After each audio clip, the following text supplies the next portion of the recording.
वाराणसी की शांत रात थी। घड़ी में जैसे ही 12:03 हुए, मंदिर की घंटियां अचानक बज उठीं।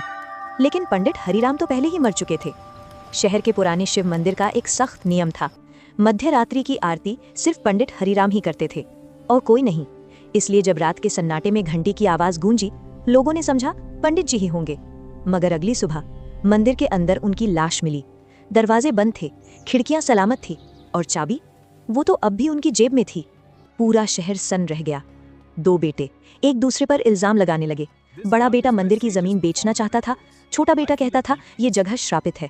और फिर थी मीरा, वो अनाथ लड़की जिसे पंडित जी ने सिर्फ एक हफ्ते पहले अपनी वसीयत में शामिल किया था।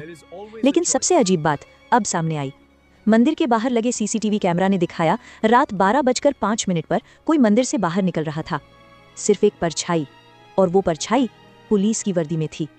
इंस्पेक्टर राजीव ने जैसे ही फुटेज देखी, उनका खून जम गया, क्योंकि वो वर्दी उनकी थी। लेकिन वो तो उस रात घर पर थे। या शायद उन्हें ऐसा लगा। जब उन्होंने अपनी अलमारी चेक की, उनकी एक एक्स्ट्रा यूनिफॉर्म गायब थी। और फोन रिकॉर्ड्स ने दिखाया, रात 11:58 पर पंडित जी का 3 मिनट का कॉल आया था। कॉल रिसीव हुआ था, मगर इंस्पेक्टर राजीव को उस बात की कोई याद नहीं थी। फिर सच सामने आया। राजीव का एक जुड़वा भाई था, 20 साल पहले गांव की आग में जिसे मारा हुआ मान लिया गया था, लेकिन वो जिंदा था और वो लौट आया था बदला लेने। सालों पहले पंडित हरिराम ने झूठी गवाही दी थी और उस झूठी गवाही ने एक बेकसूर को जेल भेज दिया था। मध्य रात्रि की आरती कोई पूजा नहीं थी, वो एक संकेत था, एक ऐलान।